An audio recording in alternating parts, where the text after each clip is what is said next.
Hey everyone, welcome back to the Lion's Den. Today we speak with Mark Stern, the founder of Custom Box Agency, which is a company that does exactly what it sounds like they do. They create custom boxes for business owners to use in order to wow their customers. So if you think about you just finished working with a customer and you send them a box afterwards to give them something physical, to hold on to and to really wow them. You could also think about it in terms of at the beginning of an engagement with a new customer, providing them with this thing that really makes them feel more confident in the fact that they just purchased from you. So it's a really, really cool method to, again, wow your customer and increase customer lifetime value in the process. So I think it's a really good one for everybody to listen to. Check it out. Mark, welcome to the Lion's Den. Nico, thrilled to be here. Thank you for having me. Of course, of course. So, South by Southwest, I wanted to start there because I saw that you are a startup mentor at South by Southwest. I've actually never been. And so I wanted to know if you could hook me up with like VIP tickets or something.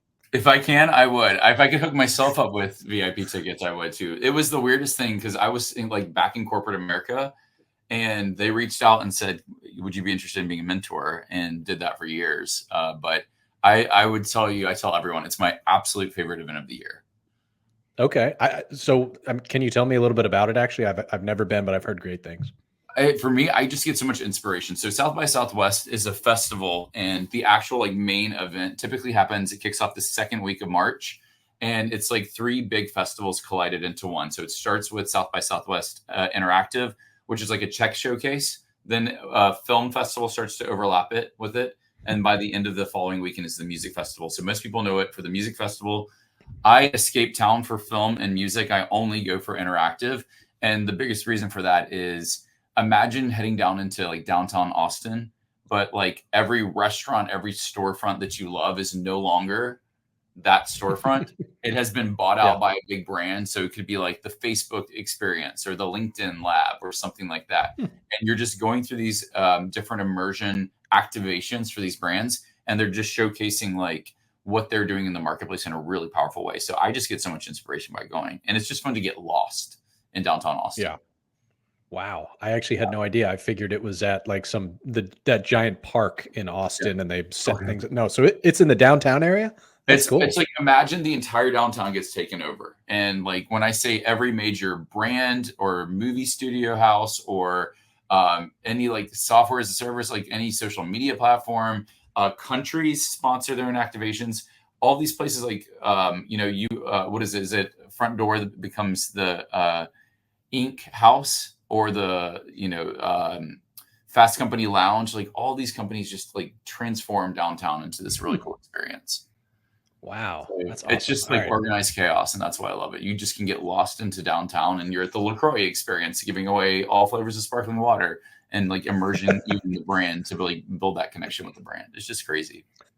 Is it at the point now where it's totally overrun, or if I went, it would still be an amazing time? It's totally not overrun. My only advice to people is buy a ticket. So if you come, you can get into a lot of the experiences for free. You just have to wait. And there's the ticket line and the non-ticket line. If you're not a badge holder, you just have to wait a lot longer. If you're a badge holder, you typically can walk straight to the front of the line and go right in. So they definitely cater to the badge holders versus the nons. But I always tell people, buy the badge. It's worth the money. You will not spend a dime on food, alcohol, swag. I walked out with AirPods. I walked out with Lululemon gear. They just want to showcase their products in a really cool way. That's awesome. So you were a startup mentor there. So what does that actually entail?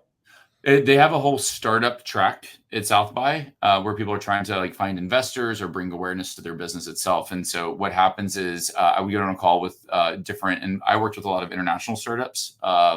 So part of what I would get on the call is how do you maximize the experience while you're at South by? And I'd learn a little bit about their business and just advise them on how to start to approach the festival. And if there's anything specific to their business and how they're showcasing their business, it's more consulting and advisory. That was the role that I played for them.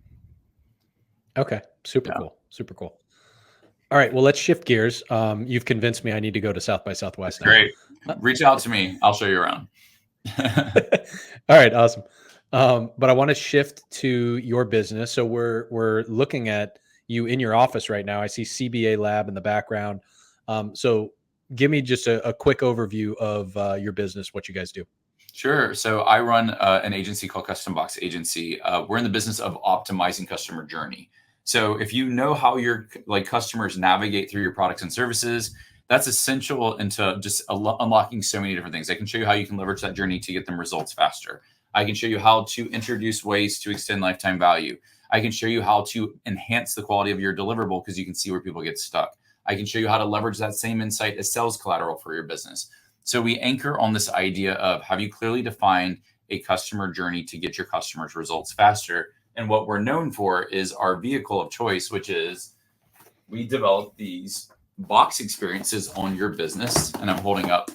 This is a software as a service kit when someone joins their platform.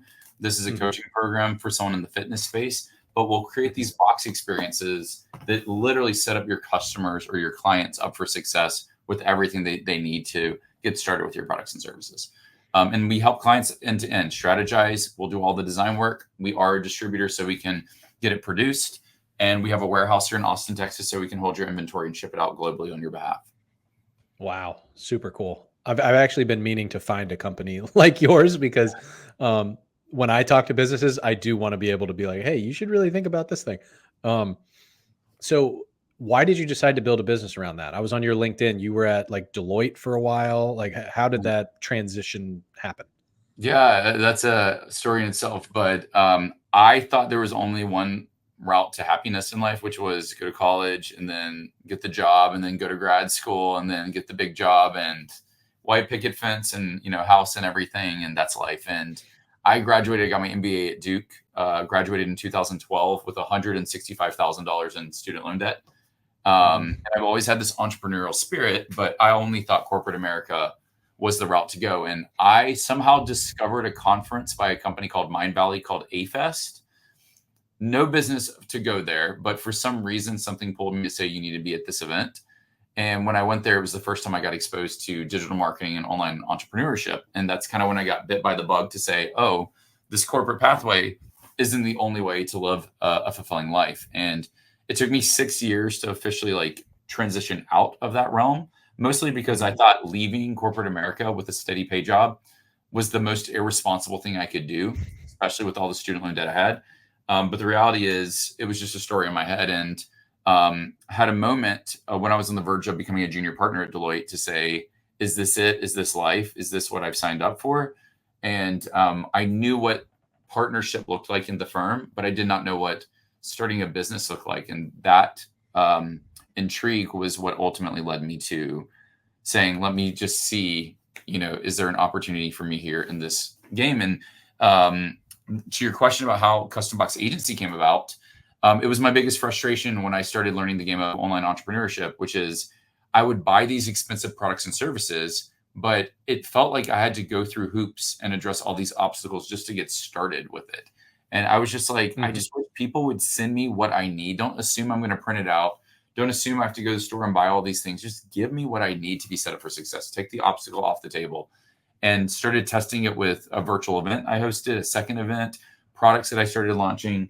And what I didn't expect is when people started receiving these boxes in the mail that I would create, they would do these unboxing videos that averaged 3 to 7 minutes long. They'd start selling my product for me. You can't unbox a digital product, but a physical product, it brought this whole nother dimension, and the perceived value of it skyrocketed because it was something that most people were not doing. And we just started to go deeper to really master the craft of doing it. And others started noticing and asking, how are you doing this? Which led way to a challenge because I wanted to buy back my time. But people kept on completing the challenge saying, we want you to build our box, which led to me ultimately deciding to launch the agency. And then when COVID hit and we were all stranded, I mentioned this to you earlier, which is my mentor called me out and said, I talked to a bunch of people and I had a business in virtual events, and now I have this business in building these custom box experiences. And he's like, which one are you? Are you the box guy or are you the virtual event guy? Because you're confusing people. And the simple decision I made was to kill the virtual event business that I've been working on for years and went all in on this custom box concept, not knowing, what it would turn into. And that was the best decision I could have ever made as an entrepreneur. Yeah. Yeah. So let's talk about the customer journey and talk about these boxes, and I'll give you a little bit of insight into what a lot of my clients do. So Great. I work with a lot of construction trades businesses, actually other industries as well, but that one have several clients in there. And what many of them do is they focus all of their attention on sales. It's like, I need more customers. Let's buy Google ads. Let's, door hangers in neighborhoods, do whatever we have to do to get these customers. And then they do whatever their construction trade is, right? Install a fence, install a pool, fix the roof, whatever. And then they say goodbye and never talk to those customers again. And so that customer journey that you were talking about, where you're saying how to like increase customer lifetime value, they don't even care about the lifetime. It's like a one and done. And so I'm constantly coaching them on, Yeah. there's many, many ways that we can, you already did the hard part of selling them. Like, your customer acquisition cost has been incurred. That's a sunk cost. Now let's get the most out of it. So that's a little bit of background. I think we could talk about customer journey there. Totally. But one of the things that I think would be super helpful for these companies is if they actually do have a really cool box leave behind when they finish the install. There's this great box. I don't know what would be in it. That's your job to figure out.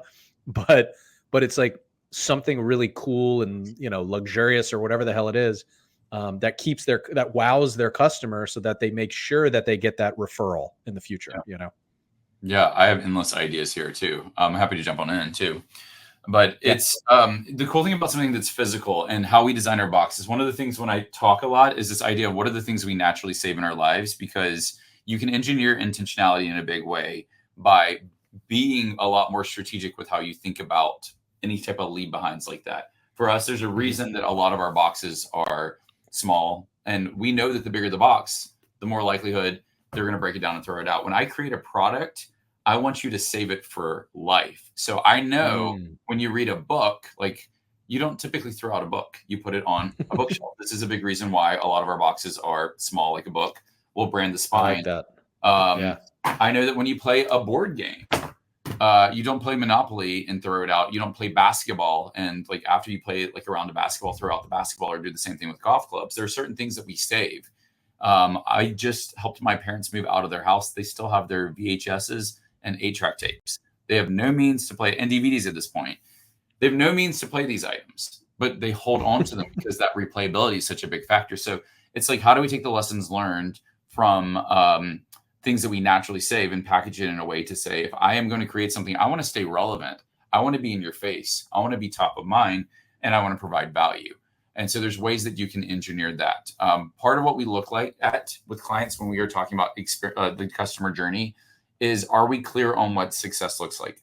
It is 10 times harder to acquire clients, in my opinion, than it is to retain. I think the name of the game for all business owners should be retention, and thinking through, how do I give them such a killer experience that it's a no-brainer that when they say, I need someone who helps with roofing or helps me put up a fence, do you have a contact? They have someone that they get excited about, because they feel so connected to the business, the movement, the experience that was provided by this. They felt taken care of by them. So this is kind of where, like, how you engineer that experience. I always say, what is success? Start at the end.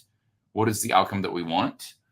Go back to the beginning. How are we preparing them for the journey? What it's going to be like working with you? And then how do you close the gap? And then in terms of leave behinds, then the question ultimately becomes, one of the pieces I always want businesses to include in a box experience is some type of brochure or guide that summarizes all the ways that you can support them. So in the case of a contractor, it's easy to say, oh, I hired you to fix my roof. But the reality is they could be able to fix a multitude of things, but you're not educating your customer on the other products and services that you do have. And because you don't do that, they may not even be thinking about you to support them in that capacity. So I see a lot of businesses leave money on the table simply by the fact that they don't educate their customers on all the ways that they can help them. Okay. And so if we think about that box, so in that scenario where, and maybe let's take the coach, you pulled up that box of the coach. What type of coach is that? So she's in the fitness and nutrition space. Okay. So we leave that box behind. Somebody hired her for one thing specifically. Yeah. It's not like what's inside that box is just, hey, here's all the other stuff I do. Right. So when they open the box, what is it like? Like, what's in there? Yeah. So the modality of any experience that we have, and I can use this as an example. Yeah. There's certain pieces that for any client, I'm like, these are baseline table stakes that you want to make sure you include in this. What I will tell you is we're not in the business of swag. We say that swag means stuff without a goal. It's easy to say, oh, a box is just a swag box. The reality is box can be whatever you want it to be. In the case of any coaching programs are a huge category for us. What I like to see, some degree of a welcome note, reinforcing, the journey that they're about to go on.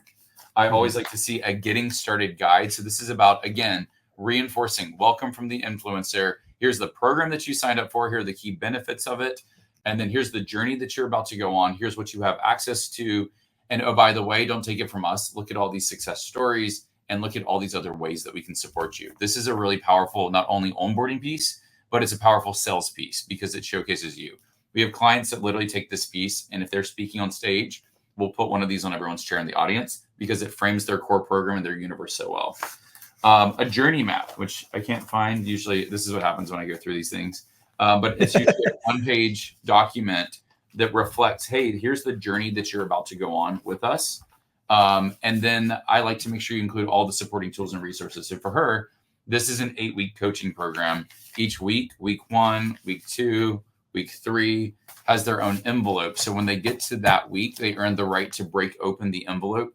Inside are all the tools that they need to be set up for success. So for her, that's a way that we gamified her program. And she also had like a workbook reference manual that we produced. So again, it's just getting into the heart of what do they actually need to be set up for success. If there's frameworks, if there's tools, if there's resources, if there's connection pieces that remind them of some type of ritual they went through with the client, they all make good assets to feed that story. But what we want to do is simulate this idea that if you have a game board or a journey map that says, here's all the steps that you're going to be taking, how do I take you from phase 1 to phase 2 or phase 2 to phase 3? And before you know it, all these micro steps that you're taking and the reinforcement of behavior through those steps, before you know it, you've completed the program. And the question that people are going to be asking at the end of the program is, you've positioned yourself as our trusted mentor. What's next? Yeah. And, wow. Yeah. That's awesome. What's so we did the coach example. What's another one that is not coaching, but it's something completely different? I have this one that's a software as a service. And again, it's a similar model in the sense you're still going to see a lot of those central pieces. Welcome note, the getting started guide, welcoming to the program that they just joined. A journey map. You can see, again, this is their journey map. And for the 4-week program that they're about to go through, and they'll earn some badges that they can unlock and place into the journey map. So this journey map starts to come to life as they go through the experience. And it has workbook and all the tools and resources they need to get started. So again, we leverage a similar concept in this box as we did the other. But why did we approach it this way for this product? If you're a SaaS company, what you're really looking at is the first 30 days. How do I get people utilizing my platform the first 30 days? If I can get you utilizing it and start building upon it, chances are of you staying is much higher. So that's the biggest reason why people tend to cancel after a trial, is that they didn't have the time to invest in it. The whole point of this box is to guide you step by step in the first 30 days to start utilizing the SaaS platform. Because they know that you can start utilizing it, they can ascend you up into their business model. So that's just a different way to leverage a similar concept, but in a whole completely different domain. We're looking at the first 30 days of SaaS. Yeah. And so you talk a lot about like bridging between digital and physical. And so this box is the physical. The entire service offering of both of those two examples probably is digital. And so I guess through your experimentation and running this business, you found that by having both of those mediums, it increases engagement and that kind of thing. Is that right? Look at it this way. For a lot of people, it's considered a new opportunity. The reason for that is digital age is so easy. We have AI exploding the way it has in the last 2 years. We were already uploading about 1 billion pieces of content per day, competing for people's attention. Now that we have AI, we're on an exponential. So it's billions, if not trillions of pieces of data that are being entered into the ecosystem, because now we have bots that can just start producing data for us and getting it in front of us. When we talk about this idea of experience is seen through the senses, what you see, smell, touch, taste, hear. Digital products only tap into what you see and what you hear. The cool thing about sending you something is I can activate the kinesthetic in a really powerful way. It's an instant differentiator. I can remove obstacles and give you what you need to be set up for success. The optics are a lot more premium because the barriers to entry are a little bit more complicated than just a digital only product. But the point of differentiation, if you and I sold something very similar and we had the same avatar and the same product with the same outcome, but you were only digital and I was physical and we were respected in the same way, I guarantee you I'd beat you every day just by the fact that I have something physical that I'm sending you that really speaks Yeah. to my branding on both dualities. So that's kind of where I'm like, if you have a digital product, an easy way to stand out in the market is be like, when you join it, I'm going to send you this success kit. This has my best tips and accelerators to get you a result even faster. Something like that is just a very powerful thing to do. And it doesn't break the bank. Yeah. Okay. Are there certain businesses that work better than others? Is it like better B2C than B2B? I mean, what have you found? Yeah, I mean, we've tested across the board. I mean, our core model typically is a B2B2C, meaning we work with businesses, but we're producing the product for their clientele or customers or patients. Sure. But there's a case to be made. You know, we say that the big five that we work with, a lot of coaches who have high ticket coaching programs. We work with a lot of info products, so course creators, virtual events and challenges. SaaS is a third category. Fourth is service providers, doctors, lawyers, real estate agents have been a category. Chiropractors are ones that we've worked with. And then the last category is e-com, in the sense of we even have, you know, some of our own products that we're launching in the marketplace that are e-com products that are designed to help businesses. So those are our big five. I think that for us, the ones we've done the most of is coaching, just because of the universe I've been in. Yeah. But categories that we're going to be shifting a lot of more energy to that we've served in the past is software as a service, and especially as software gets more commoditized, and Yeah. service providers, doctors, lawyers. You know, we built out experiences to help their patients and their clients get onboarded faster. So what is your production capacity? Because like with a doctor, I mean, they may see 25 patients in a day. Are you able to like pump them out that fast? Oh yeah, yeah, that's not a problem at all. So if we are doing the fulfillment, which most of our Mhm. clients don't even want to see their inventory, they want us to handle it all. Yeah, Orders yeah. that come in before 10 a.m. and we have systems to set this up, typically go out same day. Orders that come in after 10 a.m. typically, if we can get them out that day, we will, but they'll usually go out the next business day.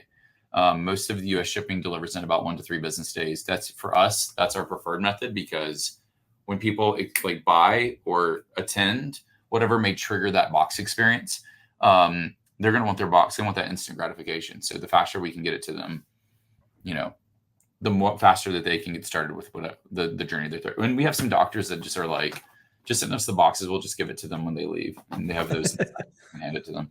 It just depends if they want Yeah. us to store and handle the fulfillment, or if they have it in house. Yeah. Yeah. Super cool. Super cool. All right, cool. Well, I want to talk to you more after this when we stop recording, Yeah. by the way.